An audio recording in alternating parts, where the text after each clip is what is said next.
Hello everyone, welcome to another video and I am a friend Bharat Shankar. तो overnight एक बहुत बड़ा डेवलपमेंट हुआ है जहां पर इंडिया ने पाकिस्तान के 9 टेरर साइट्स पे अटैक किया है, जहां पर इंडिया ने 24 प्रिसीजन मिसाइल स्ट्राइक्स किया है और यहां पर बोला जाता है कि over 70 terrorist where killed and more than 60 wounded. और इसके रिस्पॉन्स में पाकिस्तान ने भी हमारे ऊपर आर्टिलरी शेलिंग किया है और ये बोला जाता है कि 3 लोग इस शेलिंग में मारे गए। एंड ऑफ कोर्स अभी ये जो आर्म्ड कॉन्फ्लिक्ट का एस्केलेशन हुआ है इंडिया और पाकिस्तान के बीच में, इसकी वजह से investor community is very very sceptical and there are a lot of questions that has to be answered. जैसे कि अभी अगर पाकिस्तान रिटेलिएट करेगा, उसके बाद फिर से इंडिया रिटेलिएट करेगा, ऐसा ही टू एंड फ्रो होके ये जो अभी कॉन्फ्लिक्ट है ये क्या और भी ज्यादा एस्केलेट हो सकता है या नहीं हो सकता है। और अभी अगर इस आर्म्ड कॉन्फ्लिक्ट की वजह से अगर गवर्नमेंट का जो डिफेंस स्पेंडिंग है अगर वो बढ़ जाता है, डिफेंस में गवर्नमेंट को ज्यादा खर्चा करना पड़ सकता है, तो क्या उसकी वजह से हमारा जो जीडीपी है, हमारा जो इंडस्ट्रियल प्रोडक्शन है, हमारा जो इकोनॉमी है, उसके ऊपर क्या इंपैक्ट पड़ सकता है। एंड ऑफ कोर्स इसके बाद द $1 मिलियन क्वेश्चन, क्या अभी इस पूरे एस्केलेशन की वजह से हमारा जो स्टॉक मार्केट है वो क्या एक और राउंड क्रैश हो सकता है या हमारा मार्केट रेजिलिएंट रह सकता है। फाइनली ऐसे टाइम पे एज अ स्मार्ट इन्वेस्टर हमें क्या करना चाहिए। एंड ऑफ कोर्स वीडियो को आगे बढ़ाने से पहले ऐसे क्वालिटी कंटेंट के बदले अगर आप मुझे और मेरी टीम को अप्रिशिएट करना चाहते हैं तो वीडियो के ऊपर जो लाइक बटन है उसे प्रेस करके आप वीडियो को लाइक कर सकते हैं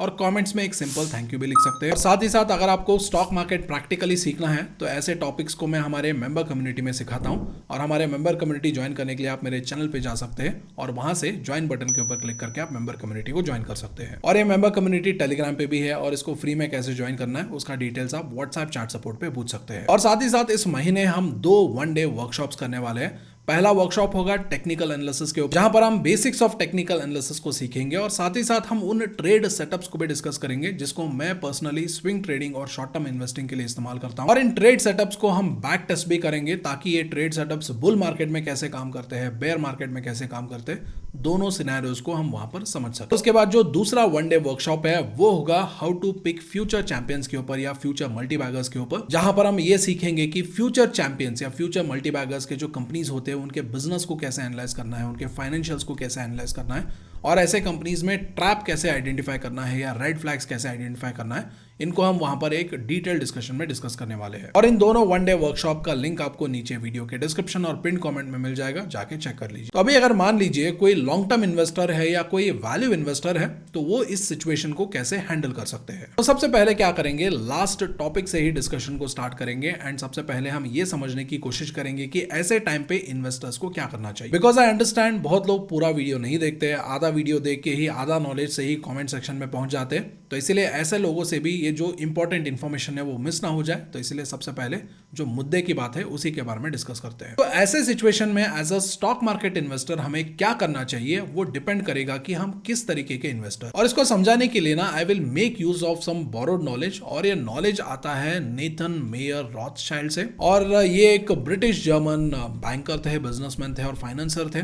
और ये अर्ली 1980s में इनका जो दबदबा था या पावर था वो बहुत ज्यादा था फाइनेंशियल इंडस्ट्री। और इनके बारे में मैंने एक बुक में पढ़ा था जहां पर इनका एक और अमीर दोस्त इनसे पूछता है कि आप वॉर के टाइम में भी कैसे बना लेते हो, हम तो पैसे नहीं बना पाते। तो ये जो नेथन मेयर रॉथस्चाइल्ड है वो बताते हैं कि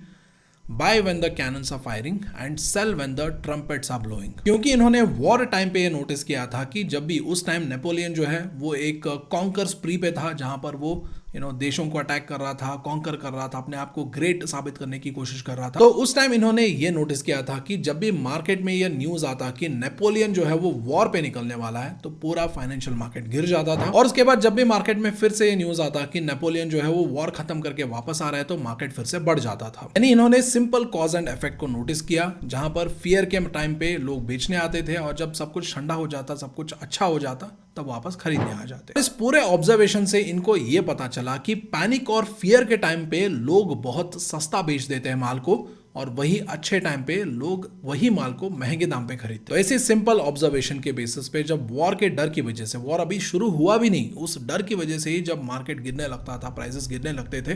तो ये एग्रेसिवली उस टाइम बाइंग करना शुरू करते थे and he used to aggressively continue to buy throughout this fear phase. और उसके बाद क्या होता था, अभी वॉर चल रहा है, उस टाइम पे ही वॉर जो है वो खत्म होने के जो न्यूज है, खत्म होने के जो साइंस है और उसके जो र्यूमर्स है वो मार्केट में आने लगते थे और उस टाइम धीरे धीरे मार्केट रिकवर करने लगता था। And by the time market में ये न्यूज आता कि नेपोलियन जो है वो वॉर खत्म करके वापस आने वाला है, तो उस टाइम पॉजिटिविटी जो है वो पीक पे होता, तो उस टाइम ये क्या करते, ये हायर दाम पे यानी मुंह मांगे दाम पे अपना जो माल है वो मार्केट में ऑफलोड करके एक मोटा प्रॉफिट कमा लेते थे। और जो बाकी के जो कॉमन लोग हैं वो ये सोच के खरीद रहे थे कि अभी वॉर जो है वो खत्म हो गया है, इसके बाद मार्केट ऊपर जाना चाहिए। लेकिन उस टाइम होता क्या था, वो जो ऑलरेडी पॉजिटिव सेंटिमेंट था वो मार्केट में डिस्काउंट ऑलरेडी हो चुका था। इसीलिए ऐसे टाइम पे अगर कोई वैल्यू इन्वेस्टर है, कोई लॉन्ग टर्म इन्वेस्टर है, और मान लीजिए अभी अगर पैनिक और ज्यादा बढ़ता है, फियर और ज्यादा बढ़ता है, उसकी वजह से अगर प्राइजेस नीचे गिरते हैं, अच्छे स्टॉक्स के प्राइजेस डिस्काउंट पे मिलते हैं, तो ऐसे टाइम पे I think the best way should be to accumulate दो stocks as much as you can. इसके बाद विल ट्राई टू अंडरस्टैंड, अगर कोई शॉर्ट टर्म इन्वेस्टर है या स्विंग ट्रेडिंग वगैरह करते हैं या लेवरेज लेके फ्यूचर्स वगैरह में इन्वेस्ट करते हैं या ट्रेड करते हैं, तो उनको ऐसे टाइम पे क्या करना चाहिए। So as a thumb rule आप सबसे पहले ये समझ लीजिए कि ऐसे एक्सट्रीम वॉलेटिलिटी के मार्केट में कभी भी लेवरेज नहीं लेना चाहिए, लेवरेज लेके ट्रेड नहीं लेना चाहिए, इन्वेस्ट भी नहीं करना चाहिए। क्योंकि बहुत बार मैंने देखा है ऐसे टाइम पे लोग क्या करते हैं, वो एंटिसिपेट करते हैं कि अभी ये जो वॉर हो रहा है या अभी ये जो टेंशन बढ़ रहा है, इसकी वजह से मार्केट गिरना चाहिए। तो इसीलिए मैं क्या करूंगा, फ्यूचर्स में जाऊंगा, 5-6 टाइम्स का लेवरेज लूंगा और वहां पर मैं निफ्टी को शॉर्ट कर दूंगा या बैंक निफ्टी को शॉर्ट कर दूंगा। और ऐसा टाइम पे देखिए आपका जो अंदाजा होता है वो सही गलत होने का जो चांसेस होता है वो लक के ऊपर ज्यादा डिपेंडेंट होता है, because things happen very very dynamically. और लक अगर आपके फेवर में है और अगर मान लो 10-15% 20% का मूवमेंट होता है, तो आपका जो पैसा है वो 5 टाइम्स के लेवरेज या 6 टाइम के लेवरेज पे यहाँ से डबल भी हो सकता है। लेकिन वही अगर मान लो 15-20% गिरने के बदले अगर 15-20% मार्केट बढ़ जाता है उल्टा, तब क्या होगा, तब आपका जो पूरा कैपिटल है वो जीरो हो जाए। तो इसीलिए राकेश झुनझुनवाला जी ने बहुत पहले सही बोला है कि make those mistakes in the market which you can afford. And also ऐसे टेंशन माहौल में क्या होता है, अगर आपने कुछ टेक्निकल एनालिसिस किया है, कुछ चार्ट पैटर्न के बेसिस पे अगर आपने कुछ ट्रेड्स वगैरह लेने के बारे में सोचा है, लेकिन मान लो कल एक बहुत बड़ा न्यूज आ जाता है, तो पूरा टेक्निकल्स पूरा चार्ट उड़ जाता है एक ही मोमेंट में। इसलिए ऐसे माहौल में शॉर्ट टर्म के लिए इन्वेस्ट करना बहुत ज्यादा डिफिकल्ट हो सकता है या चैलेंजिंग हो सकता है। और साथ ही साथ I would encourage each and every one of you to avoid impulse reaction. Impulse reaction क्या होता है, अगर मान लो कुछ एस्केलेशन की वजह से कल अगर मार्केट सडनली 3% 4% गिर गया, तो उस टाइम सारे शेयर्स बेचने के लिए पहुंच जाते हैं। तो ऐसे नी जर्क रिएक्शन में कभी भी शेयर्स बेचना नहीं चाहिए, क्योंकि ऐसे नी जर्क रिएक्शन में क्या होता है, मार्केट में जितना सेलिंग आना है वो ऑलरेडी आ चुका होता है, उसके बाद और ज्यादा सेलिंग आने का चांसेस बहुत ही कम होता है। और ऐसे नी जर्क रिएक्शन में सडन फॉल में शेयर्स बेचना जो है वो बेवकूफी हो, क्योंकि जब भी कुछ बड़ा न्यूज आता है तो ऐसे टाइम पे नी जर्क रिएक्शन में मार्केट में सेलिंग इसीलिए आता है क्योंकि मान लो जिन्होंने भी short term point of view से इन्वेस्ट किया है, जो मतलब ज़्यादा मार्केट नीचे जाने से अफोर्ड नहीं कर सकते हैं, या जिन्होंने मार्जिन ट्रेड फैसिलिटी पे शेयर्स उठाया है या लेवरेज पे शेयर्स उठाया है, उनको वहां पर फोर्सफुली शेयर्स को बेचना होगा। इसीलिए ऐसे नी जर्क रिएक्शन के टाइम फोमो के चक्कर में, पैनिक के चक्कर में शेयर्स बेचने नहीं चाहिए। तो अभी एक बहुत ही सिंपल सा सवाल आता है कि अगर ऑलरेडी इंडिया ने पाकिस्तान के ऊपर अटैक कर दिया है, तो आज तो हमारा मार्केट क्रैश होना चाहिए था। आज हमारा मार्केट जो है वो वही का वही क्यों है? क्योंकि आज अभी अगर आप हमारा मार्केट देखेंगे तो हमारा मार्केट वही का वही है। निफ्टी जो है वो 0.14% अप है, Sensex is 0.13% up, Nifty metal, Nifty commodities, आप बहुत सारे सेक्टर्स देखेंगे तो most of the sectors are in green. तो इसको देख के ना बहुत सारे इन्वेस्टर्स कंफ्यूज्ड है, ये सोच के कि ऐसे टाइम पे तो मार्केट को क्रैश होना चाहिए था, लेकिन मार्केट स्टेबल क्यों है। तो इसके 2-3 रीजंस है, will quickly discuss that. Reason number 1 क्या है, अभी अगर आप देखेंगे तो हमारा जो इकोनॉमी है वो डाउन साइकिल से अप साइकिल में ट्रांजिशन कर रहा है। आरबीआई ने कैपिटल इन्फ्यूजन किया है, गवर्नमेंट ने टैक्स रिड्यूस किया है, और आरबीआई ने इंटरेस्ट रेट रिड्यूस किया है, और बाकी सारे एक्टिविटीज़ भी हो रहे हैं। और रिसेंटली ऑयल का प्राइस गिरा है, जिसकी वजह से हमारा जो इन्फ्लेशन है वो और कम होने के चांसेस है, and that can facilitate RBI to reduce interest rates further. तो इन सारे रीजंस की वजह से आइडियली हमारे मार्केट में अभी रैली होना चाहिए था, लेकिन ये रैली इसलिए रुका है क्योंकि अभी मार्केट जो है वो वेट एंड वॉच मोड में है, जहां पर मार्केट ने इस रैली को ऑलरेडी सप्रेस करके अभी ये जो इंडिया पाकिस्तान का टेंशन अभी चल रहा है, इसको मार्केट में ऑलरेडी इसने डिस्काउंट कर दिया है। And right now market is waiting and watching, और मार्केट ये वॉच कर रहा है या ये ऑब्जर्व कर रहा है कि अभी ये जो इंडिया पाकिस्तान के बीच में जो टेंशन चल रहा है, क्या ये टेंशन, क्या ये आर्म्ड कॉन्फ्लिक्ट और भी ज्यादा एस्केलेट होगा, या बीच में कोई देश आके इसको यहाँ पर सुलह करा देगा या नेगोशिएशन करके इसको न्यूट्रलाइज कर देगा। ये अभी मार्केट वेट एंड वॉच कर रहा है। और अभी के टाइम में हमारा जो मार्केट है, और मार्केट में जो बड़े बड़े इन्वेस्टर्स है, FIS है, DIS है, HNIs है, उन सबको ये पता है कि अभी ये जो पूरा कॉन्फ्लिक्ट हो रहा है that is restricted to a particular area और अ पर्टिकुलर जियोग्राफिकल लोकेशन। और जब तक ये कॉन्फ्लिक्ट एक पर्टिकुलर जियोग्राफिकल लोकेशन या एरिया तक ही रिस्ट्रिक्टेड रहेगा, तो मार्केट इसके बारे में उतना ज्यादा परेशान नहीं होगा। आपको याद होगा जब इजराइल और पैलेस्टाइन का कॉन्फ्लिक्ट शुरू हुआ था तो उस टाइम डर ये था कि क्या ये एक फुल ब्लोन वर्ल्ड वॉर के रूप में कन्वर्ट ना हो जाए, क्योंकि उस टाइम सिचुएशन ऐसा हो गया था कि कुछ कंट्रीज इजराइल को सपोर्ट कर रहे थे, कुछ कंट्रीज पैलेस्टाइन को सपोर्ट कर रहे थे, और इसके चलते ये अगर कॉन्फ्लिक्ट एस्केलेट होता और बाकी देशों में भी अगर ये फैलता, बाकी देश भी यहाँ पर आर्म्ड कॉन्फ्लिक्ट में इन्वॉल्व होते, तो this war could have escalated. लेकिन बाद में जब पूरे ग्लोबल मार्केट को ये पता चला कि ये जो पूरा कॉन्फ्लिक्ट है ये इजराइल और पैलेस्टाइन तक ही रिस्ट्रिक्टेड होगा, जिसके बाद धीरे धीरे क्या हो गया, इन्वेस्टर्स और मार्केट इस पूरे इवेंट के बारे में ही भूल गए। एक तरफ एक कन्फाइंड रिस्ट्रिक्टेड जियोग्राफिकल लोकेशन में एक कॉन्फ्लिक्ट होता रहा, अभी भी हो रहा है, और दूसरी तरफ मार्केट अपने काम धंधे पे वापस आ गया,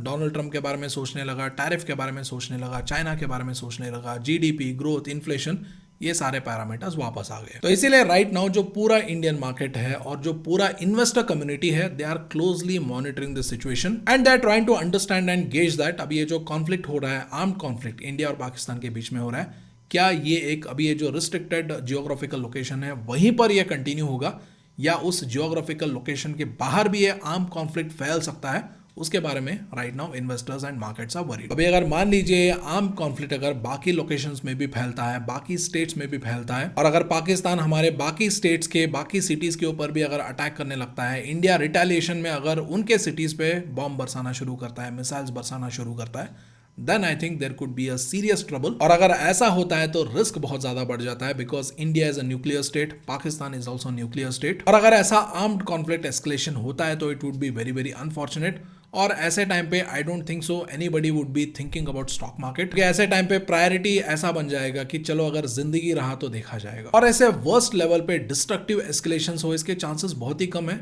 आई see two major reasons for this, और उसका पहला रीजन ये है कि ऑलरेडी पाकिस्तान जो है they already want to de-escalate this situation, क्योंकि पाकिस्तान का जो डिफेंस मिनिस्टर है उन्होंने अभी ये बोला है कि ready to wrap tension if India de-escalates. उन्होंने कुछ किया, हमने रिटेलिएट किया, टिट फॉर टैट हो गया। एंड ऑल्सो अभी के टाइम में अगर आप देखोगे तो Pakistan is not in a state to wage a war, क्योंकि लोग न्यूज मीडिया ये सब बोलेंगे कि हम वो कर देंगे, ये कर देंगे, ये मिसाइल छोड़ देंगे, ये मिसाइल मार देंगे, लेकिन war is an expensive affair and for that reason अभी के टाइम में अगर पाकिस्तान वॉर के रास्ते पे जाएगा तो पूरा देश बिक जाएगा। और अभी के टाइम में एक तरीके से चाइना के साथ कोलैबोरेट करके पाकिस्तान ने उनके जो इंपॉर्टेंट स्ट्रेटेजिक लोकेशन है, एसेट्स है, उनको ऑलरेडी चाइना को बेच दिया है। जैसे कि फॉर एग्जांपल पाकिस्तान का जो लार्जेस्ट एयरपोर्ट है, it is 100% fully funded by China. China ने इसको बनाया है और चाइना को पता है, मतलब वो फ्री में कुछ देते नहीं है, उनको पता है कि पाकिस्तान इन पैसों को वापस नहीं लौटा पाएगा, जिसके बाद एयरपोर्ट का जो कंट्रोल है वो उनको 100% सूनर और लेटर मिल ही जाए। और ये ऑलरेडी हो भी रहा है, क्योंकि अगर आप देखेंगे ना तो ये जो पाकिस्तान का लार्जेस्ट एयरपोर्ट है, यहाँ पर ना कोई पैसेंजर है ना कोई प्लेन्स है, पाकिस्तान को इससे कोई बेनिफिट नहीं मिल रहा है। और जब पाकिस्तान पैसे नहीं लौटाएगा तो चाइना एयरपोर्ट का कब्जा लेगा और यहाँ पर वो क्या करेगा, वो अपना आर्मी, अपना जो एयरफोर्स का यहाँ पर बेस बिल्ड करेगा, जिसको वो इंडिया के अगेंस्ट यूज कर सकता है। और सिर्फ यही नहीं है, पाकिस्तान में road, railways, hydro power projects, इन सब को वहां पर ये फंड कर रहा है। और जब पाकिस्तान इन पैसों को भी नहीं लौटा पाएगा तो उसके ऊपर भी वो कब्जा कर लेगा और वहां से वो उन एसेट्स को इंडिया के अगेंस्ट यूज करेगा। और ये बात ना ये इंडिया को भी पता है। इसी रीजन की वजह से इंडिया जो है वो अपनी तरफ से पूरी फोकस करेगा कि एक फुल ब्लोन वॉर पाकिस्तान के साथ ना हो, क्योंकि पाकिस्तान ऑलरेडी कीचड़ में है। थोड़ा और अंदर वो कीचड़ में घुस जाएगा तो उसको कोई फर्क नहीं पड़ेगा, लेकिन इंडिया को इससे बहुत ज्यादा फर्क पड़ेगा। सबसे पहला फर्क तो ऑफकोर्स जो हम पैसा वॉर में स्पेंड करेंगे, उसी पैसों को अगर हम इकोनॉमिक ग्रोथ में लगाएंगे तो हमारा ग्रोथ और भी ज्यादा हो सकता था। तो इसीलिए इंडिया सबसे पहले इस रीजन की वजह से अवॉइड करेगा। और दूसरा रीजन ऑब्वियसली चाइना, क्योंकि पाकिस्तान को जितना हम नुकसान पहुंचाएंगे, पाकिस्तान जितना और कीचड़ में घुसेगा, उतना ही ज्यादा लेवरेज चाइना को मिलेगा और चाइना उतना ही ज्यादा स्ट्रैटेजिक एसेट्स पाकिस्तान से हथिया लेंगे और उसको वो इंडिया के अगेंस्ट यूज कर सकते हैं। तो इन रीजंस की वजह से मुझे लगता है कि फुल ब्लोन वॉर होने का चांसेस जो है वो बहुत ही कम है। और उसके बाद फाइनली अगर हम टेक्निकल्स के बेसिस पे मार्केट को देखेंगे तो मार्केट जितना टाइम ये जो 200 डेज मूविंग एवरेज लाइन है इसके ऊपर रहेगा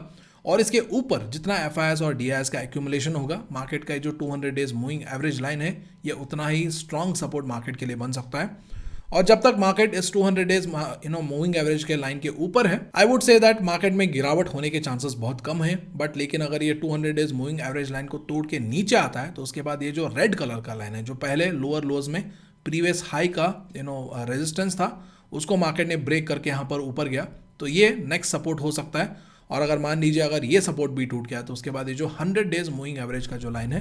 ये सपोर्ट का काम कर सकता है। उसके बाद 50 डेज मूविंग एवरेज लाइन, अगर इसके बाद भी अगर मार्केट नीचे गिरता है तो हो सकता है मार्केट में थोड़ा बहुत और भी करेक्शन हो, बट प्रोवाइडेड ऐसा करेक्शन तभी हो सकता है जब कुछ मैसिव न्यूज़ आएगा या कुछ मैसिव अटैक, कुछ बहुत बड़े एस्केलेशन अगर कुछ होता है वॉर में, तभी ऐसा कुछ हो सकता है। अगर ऐसा कुछ नहीं होगा तो chances are very high that our markets could stay above this 200 day moving average line, या हो सकता है अगर थोड़ा बहुत भी फियर की वजह से गिरावट हो तो मे भी हो सकता है हमारा मार्केट जो है वो इस सपोर्ट या हमारा जो 100 डेज मूविंग एवरेज लाइन का जो सपोर्ट है वहां पर मार्केट संभल जाए, उसके चांसेस बहुत ज्यादा है। Let's hope for the best and let's see what happens in a couple of days. और साथ ही साथ इस महीने जो वर्कशॉप होने वाले हैं technical analysis and how to find multibagger stocks के ऊपर, उन दोनों वर्कशॉप का लिंक आपको नीचे वीडियो के डिस्क्रिप्शन में मिल जाएगा, जाके चेक कर लीजिए। तो thank you so much for watching, I will see you in the next video.